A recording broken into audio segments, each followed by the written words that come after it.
Le 1er mars 2018, la CIMAD, comité intermouvement auprès des évacués, témoignait de la situation d'un nourrisson prématuré mis dans le centre de rétention administrative du Ménil-Amelot, où il régnait une température de 10 degrés. Ce traitement imposé à des humains par une France qui se gargarise des droits de l'homme n'est pas nouveau. En 2016, la Cour européenne des droits de l'homme avait condamné la France pour des pratiques dégradantes à l'encontre des enfants enfermés. Jacques Toubon, le défenseur des droits, avait signalé en 2017 une augmentation inégalée d'enfants en rétention. 275 petits prisonniers dans les geôles françaises. M. Toubon rappelait que l'enfermement d'enfants est contraire à l'article 3.1 de la Convention internationale des droits de l'enfant et contraire à l'article 358 de la Convention européenne de sauvegarde des droits de l'homme, toutes deux signées par la France. Summum du cynisme.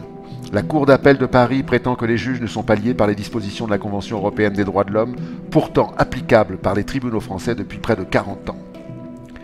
La CIMAD témoigne pour sortir les pouvoirs publics de leur indifférence. Sont-ils encore capables de compassion? La CIMAD compte plus d'une trentaine d'enfants placés en détention depuis le début 2018. Pourquoi ces enfants et leurs familles sont en prison?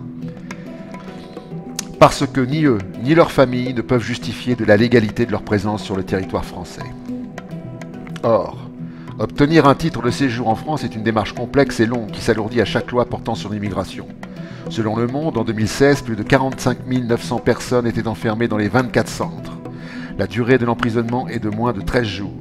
Selon la CIMAD, en 2016, plus de la moitié des détenus ont été libérés et 90% des expulsions sont effectuées dans les 10 premiers jours de rétention. Or, la loi Collomb, dite pour une immigration maîtrisée, un droit d'asile effectif et une intégration réussie, va augmenter la durée maximum de rétention de 45 jours à 90 jours, voire à 135 jours.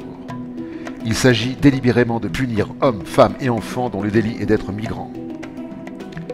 Le dimanche 22 avril 2018, 228 députés ont voté cette loi, 139 s'y sont opposés. Déclaration d'un député MoDem recueilli par Libération. Quitte à baiser notre week-end, autant tenir notre siège. Le sort des enfants, des hommes et des femmes qui vont être emprisonnés sur notre territoire ne vaut pas face au week-end baisé d'un député. Nous savons en France qui sont les ennemis du genre humain. Désormais, 314 députés moins 1 de La République En Marche, 47 députés moins 1 du MoDem, 34 députés UDI indépendants et 101 députés Les Républicains ont sombré dans le brun. Tous prétendaient faire barrage au Front National, tous l'ont rejoint. Souvenons-nous de cette infamie. Nous enverrons donc les populations qui fuient nos bombes et nos pillages en prison. La morale est toujours du côté des canons.